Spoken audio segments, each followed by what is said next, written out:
नमस्कार दोस्तों, welcome to civil services test series. Science based question देखेंगे आज। ट्यूबलाइट में कौन सी गैस भरी जाती है? ऑर्गन, नियॉन, नियॉन या पारद वाष्प, जो कि पारदर्शी वाष्प भरी जाती है, या फिर नाइट्रोजन, नियॉन या फिर ऑर्गन। देखिए, भरी तो निष्क्रिय गैस भरी जाती है, क्योंकि बाह्य कक्षकों से इलेक्ट्रॉन निकालना और वापस व्यवस्थित तरीके से इलेक्ट्रॉन का वापस अपनी जगह व्यवस्थित होना, जिससे स्पेक्ट्रम निकलते हैं। स्पेक्ट्रम की वजह से कलर्स, अलग अलग कलर्स निकलते हैं, जो कि जिनकी तरंग दैर्घ्य 300 से 700 नैनोमीटर के मध्य में होती है, जिस वजह से वो प्रकाश में दृश्य तरंगें कहलाती है और प्रकाश में दिखाई देती है। वो व्हाइट प्रकाश लिए हुए होती है, जो कि अलग अलग तरंग दैर्घ्य की वजह से अलग अलग कलर प्रोड्यूस करती है।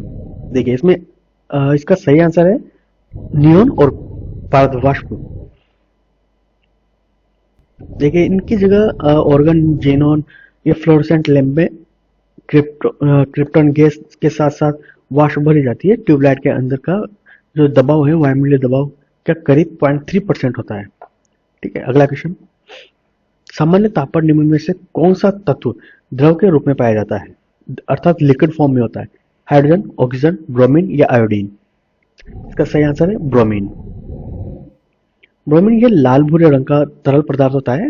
ब्रोमीन का डायटोमिक ब्रोमीन का रासायनिक सूत्र है, अर्थात Br2 के रूप में पाया जाता है। ये कमरे के ताप पर गहरे लाल भूरे रंग का तरल होता है और अपनी तीखी गंध और उच्च प्रतिक्रियाशीलता के कारण ये प्रमुख गुण रखते हैं, अर्थात हाईली रिएक्टिव कंपाउंड है ये। इनके बाद आयोडीन, ब्रोमीन, फ्लोरीन, इनके बाद अक्रिय गैसें आ जाती है, जो कि इलेक्ट्रॉन पूरी तरह कक्षों में भरे हुए होते हैं और इनका एक रिक्त कक्षक होता है, जिस वजह से ये हाईली क्रियाशील होते हैं। जैसे कि HF, H+ दान करने पर यह एसिड कहलाता है, HF हाइड्रोजन फ्लोराइड। यह बहुत ही क्रियाशील एसिड है। भौतिक अवस्था ये तरल होती है। रंग इनका गहरा लाल भूरा कलर का होता है। गंध तीखी गंध होती है। प्रतिक्रियाशील, अत्यधिक प्रतिक्रियाशील होता है। घनत्व पानी से भी अधिक घना होता है। ब्रोमीन के उपयोग। ब्रोमीन और इसके यौगिकों के अनुप्रयोगों में एक विस्तृत श्रृंखला, जिनमें शामिल है औद्योगिक रसायन।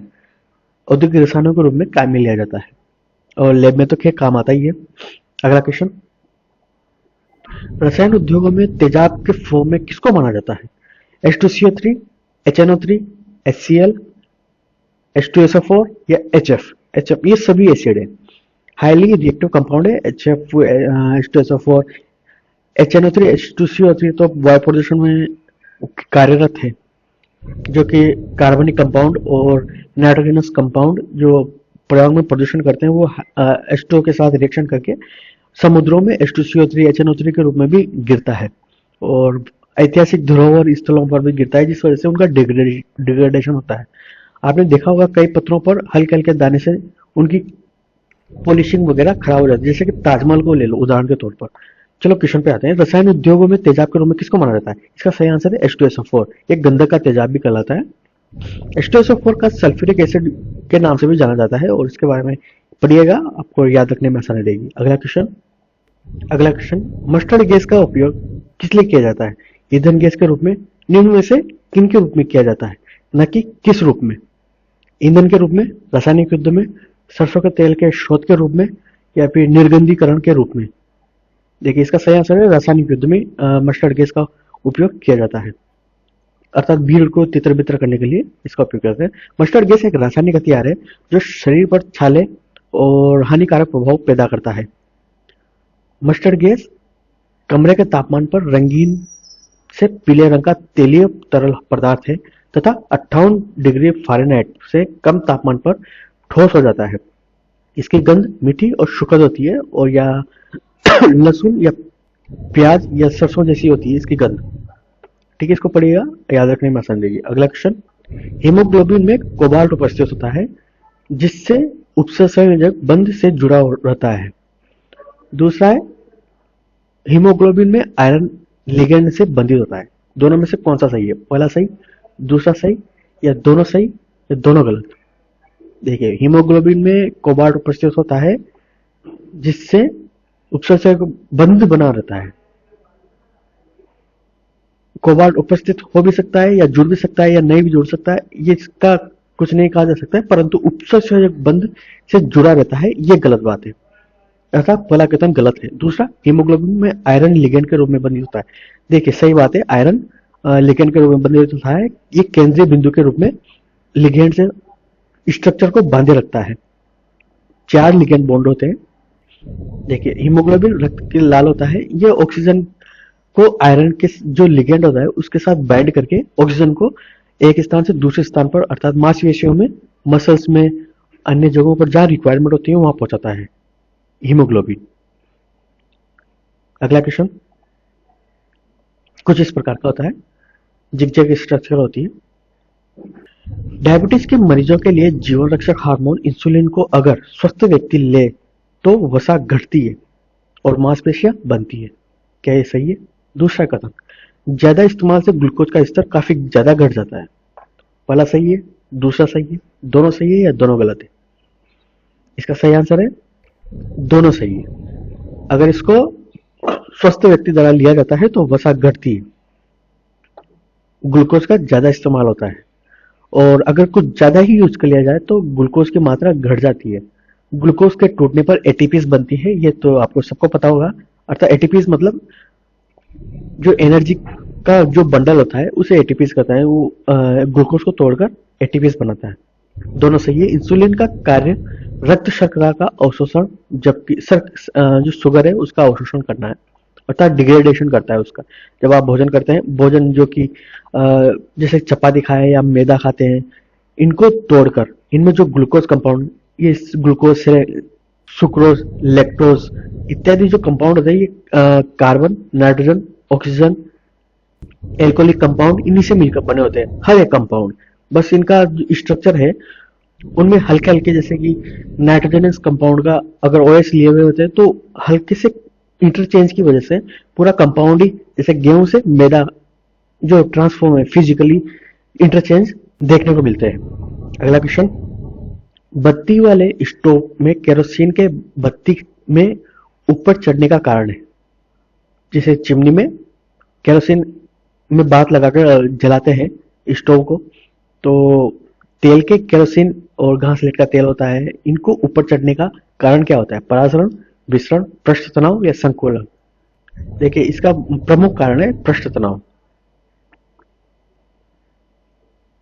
पृष्ठ तनाव में आपने देखा होगा कि एक गिलास में अगर बिल्कुल पतली सी पाइप, कैपिलरीज टाइप, अगर पाइप को रख दिया जाए तो पानी ऊपर चढ़ जाता है अपने आप। वो पृष्ठ तनाव के बल के कारण होता है, जिसमें आंतरिक दबाव भी कार्यरत होता है। आंतरिक दबाव रोजीएच जिसे बोलते हैं, जैसे जैसे पानी के ऊपरी सतह से नीचे नीचे जाते जाएंगे उसे रोजीएच फोर्स लगता जाएगा, जिसे स्थिति बल भी कहा जाता है। अगला क्वेश्चन, फसलों में तितलियां, पक्षी और वायु परागणता को बढ़ाते हैं। कथन सही, पहला सही है या गलत? दूसरा कथन, परागण बैक्टीरिया संचालन के कारण, बैक्टीरिया के संचालन के कारण जनन प्रक्रिया के कारण फल बनते हैं, फल फूल बनते हैं। पहले फूल बनेंगे फिर बाद में फल बनेंगे। क्या ये सही है? पहला सही, दूसरा सही या दोनों सही या दोनों गलत? देखिए इसमें फसलों के तितलियों, पक्षी, वायु और वायु हवा के कणों के कारण उनके जो पुंज है वो आपस में टकराते हैं और वो जनन प्रक्रिया को आगे बढ़ाते हैं, ये सही है। और दूसरा बैक्टीरिया संचालन के कारण सही है, जो कि जनन प्रक्रिया को कारण फल बनते हैं, ये इसका कारण भी, दोनों सही है और सही व्याख्या भी करता है। अगला क्वेश्चन, तेल जल में के तल पर फैल जाता है क्योंकि, क्यों फैल जाता है? तेल जल की अपेक्षा अधिक घना होता है, तेल जल की अपेक्षा कम घना होता है, तेल का पृष्ठ तनाव पानी से अधिक होता है या तेल का पृष्ठ तनाव पानी से कम होता है? देखिए इसका सही आंसर है तेल का पृष्ठ तनाव पानी से कम होता है। प्राथमिक तौर पर पहले पृष्ठ तनाव काम करता है, बाद में घनत्व काम करता है। पहले पृष्ठ तनाव कम होता है, इस वजह से तैरता है, इसलिए सही आंसर डी है। अगला क्वेश्चन, निम्न में से कौन सा पेट्रोलियम परिष्करण का उपोत्पाद है, अर्थात फाइनल प्रोडक्ट है? पेट्रोल, चारकोल, कोयला या एस्फॉल्ट? जो कि अभी देखते हैं, इसको सारी डिटेल देखते हैं एस्फॉल्ट की। और पेट्रोल, चारकोल देखिए पेट्रोल तो निकालने के लिए ही प्रक्रिया की जाती है, चारकोल, कोयला या एस्फोट। इसका सही आंसर है डी एस्फोट, जिसे डांबर कहा जाता है। यह चिपचिपा बहुमुखी जो रोड बनाने में काम आता है एज अ वेस्टेज। इसको पढ़िएगा, आपको काफी अच्छी जानकारी मिलेगी। अगला क्वेश्चन, शीशे की छड़ जब आग में रखी जाती है तो इसकी लंबाई बढ़ जाती है, परंतु इसकी चौड़ाई अप्रभावित रहती है, घटती है, बढ़ती है या अवस्थित रहती है। देखिए जब आग में अगर शीशे की छड़ को रखते हैं तो लंबाई तो बढ़ेगी ही बढ़ेगी, चौड़ाई भी समान रूप से बढ़ेगी, क्योंकि वो उसके कण हाईली मूवेबल और थोड़ा व्यवस्थित अव्यवस्था को बढ़ाएगा, जो कि बढ़ेगी। Answer C. अगला क्वेश्चन, जब पानी में साधारण नमक मिलाया जाता है तो पानी का क्वथनांक और हिमांक बिंदु क्रमशः बढ़ेंगे, घट जाएंगे, दोनों होंगे या दोनों घटेंगे। देखिए इसमें क्वथनांक जो बॉइलिंग पॉइंट है वो तो बढ़ेगा और हिमांक बिंदु ये घटेगा, अर्थात फ्रीजिंग पॉइंट जिसे बोलते हैं। इसको पढ़िएगा। अगला क्वेश्चन, निम्नलिखित में से किन अवस्थाओं में गीले कपड़े जल्दी सूखेंगे? 100% आर्द्रता, 60 डिग्री का तापमान, 100 डिग्री आर्द्रता और 20 डिग्री का तापमान। 20 डिग्री आर्द्रता, 20 डिग्री का तापमान या 20 डिग्री आर्द्रता और 60 डिग्री का तापमान। देखिए इन चारों के हिसाब से इनमें सबसे सुटेबल है 20 डिग्री की आर्द्रता और 60 डिग्री का तापमान। ठीक है, इसको पढ़िएगा, आपको और ज्यादा जानकारी मिलेगी तापमान और आर्द्रता के बारे में। अगला क्वेश्चन, तेज हवा वाली रात्रि में ओस नहीं बनती है, क्यों नहीं बनती? वाष्पीकरण के कारण, वाष्पीकरण की दर में तेजी रहती है, हवा में नमी कम होती है, तापमान उच्च रहता है या आकाश साफ नहीं होता है। देखिए इसका सही आंसर है ए, वाष्पीकरण की दर में तेजी रहती है। हवा तेज चलेगी तो हालांकि पता है, महसूस ऐसा होता है कि वाष्पीकरण नहीं बन रही है, परंतु वो बहुत तेजी से बन तो रही है और साथ के साथ निकल भी जा रही है, अर्थात तेज हवा में बह रही है। इस वजह से लगता है कि नहीं बन रही है, परंतु तेज गति से बन रही है। अगला क्वेश्चन, शीत प्रकोष्ठ में भंडारित फल अधिक समय तक चलते हैं, क्यों चलते हैं? सूर्य की रोशनी नहीं पड़ती इस वजह से, पर्यावरण में शांतता बढ़ जाती है इस वजह से, श्वसन की दर घट जाती है इस वजह से, या आर्द्रता बढ़ जाती है इस वजह से। देखिए रेफ्रिजरेटर, देखिए फ्रिज में अधिक समय तक फल क्यों चलते हैं? क्योंकि वो पैक हो जाते हैं और उनके श्वसन की दर कम हो जाती है। कई बार आपने उदाहरण देखे होंगे कि जैसे कि सेब को लेते हैं, सेब के ऊपर जो वाला हिस्सा होता है जहां से उसे तोड़ा जाता है, वहां से श्वसन की दर प्रक्रिया चलती है सेब में से। अगर उस हिस्से को पैक कर दिया जाए तो उसके सड़ने गलने की अधिकता कम हो जाती है, उसके श्वसन की दर घट जाती है, इस वजह से वो जैसा का जैसा बना देता है। फ्रीज भी कुछ इसी प्रक्रिया पर आधारित है। अगर हम किसी भी फल को जहां से वो तोड़ा जाता है, अगर उसको थैली से पैक कर दिया जाए या उसके सक्शन करके उसकी हवा निकाल दी जाए थैली में पैक करके, तो उसके सड़ने गलने की क्षमता काफी कम हो जाती है, बहुत उसकी दर बहुत ही कम हो जाती है। अगला क्वेश्चन, पानी के गिलास में तैरता हुआ बर्फ का टुकड़ा अगर जब पिघलता है तो पानी का स्तर में क्या परिवर्तन आता है? नीचे गिरेगा, ऊपर उठेगा, वही रहेगा या तापदाब पर निर्भर करता है, अर्थात वायुमंडल के तापदाब पर निर्भर करता है। देखिए इसका सही आंसर है वही रहेगा, क्योंकि उसका जो घनत्व है, हालांकि बर्फ का घनत्व पानी की तुलना में कम होता है, परंतु पानी में जब डाला जाता है तो वो उतना ही पानी हटाएगा जितना उसका घनत्व होता है, तो अर्थात वो समानता के स्तर पर बना हुआ है, अर्थात इक्विलिब्रियम स्टेट में है, वही रहेगा। Answer C. अगला क्वेश्चन देखते हैं, जल का वाष्प में परिवर्तन रासायनिक परिवर्तन है, केमिकल परिवर्तन है? कथन 1। कथन 2, जब जल अपघटन में ऊर्जा ऊष्मा के रूप में उत्पन्न होती है। पहला सही है, दूसरा सही है, दोनों सही है या दोनों गलत है? देखिए जल का वाष्प में परिवर्तन होना यह फिजिकल मूवमेंट है, अर्थात फिजिकल परिवर्तन है, ना कि केमिकल। केमिकल नाइट्रोजन, फास्फोरस, ये केमिकली कंपाउंड जो परिवर्तन होते हैं उन्हें केमिकली इक्विलिब्रियम कहते हैं, अर्थात केमिकल परिवर्तन कहते हैं, सॉरी इक्विलिब्रियम नहीं, परिवर्तन। जल अपघटन में ऊर्जा ऊष्मा के रूप में उत्पन्न होती है, यह सही बात है।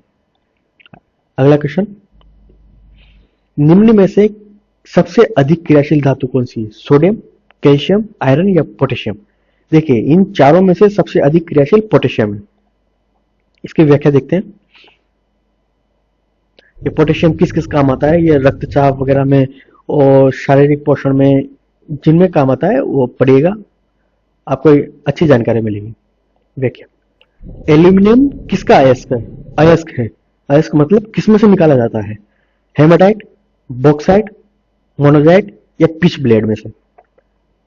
इसका सही आंसर है बॉक्साइट। देखिए ये खनिज जो प्राकृतिक रूप में बॉक्साइट में पाया जाता है, इसको फिल्टर करके हीट वगैरह केमिकली रिएक्शन करवा के इसको एल्यूमिनियम अलग किया जाता है। इसकी व्याख्या ये है। और यह डायस्पोर, इसका रासायनिक सूत्र जो कि Al2O3.H2O है। क्रायोलाइट Na3 एल्यूमिनियम फ्लोराइड 6 है। कोरंडम इसका रासायनिक सूत्र Al2O3 है। आपको अच्छी जानकारी मिलेगी। अगला क्वेश्चन, स्टील में कितना प्रतिशत कार्बन होता है? स्टील मतलब आयरन, क्रोमियम, कार्बन जिनसे मिलकर बना होता है, उसमें कितना प्रतिशत कार्बन होता है जिससे वो स्टील का रूप में फॉर्मेशन होता है? अर्थात उसकी आयरन की प्रत्यास्थता गुणांक काफी अधिक होता है स्टील की तुलना में, उसकी तन्यता को कम करने के लिए। और तन्यता मतलब उसकी फ्लेक्सिबिलिटी को कम करने के लिए कार्बन मिलाया जाता है, जिस वजह से स्टील ज्यादा हार्ड होता है और जंग भी कम लगता है। क्रोमियम की वजह से जंग नहीं लगता है। इसमें कार्बन कितना होता है? 0.1 से 2% के बीच में, 5 से 7% के बीच में, 7 से 10 या 0। देखिए इसका सही आंसर है ए, 1 से 2% के मध्य। इसकी व्याख्या। अगला क्वेश्चन, तांबा टिन और शीशे की एक मिश्र धातु है। सही बात है या गलत है? दूसरा कथन, स्टील से स्टेनलेस स्टील प्राप्त करने के लिए सिलिकॉन का उपयोग किया जाता है। देखिए पहला सही है, दूसरा सही है, दोनों सही है या दोनों गलत? इसका सही आंसर है पहला सही है, दूसरा गलत है।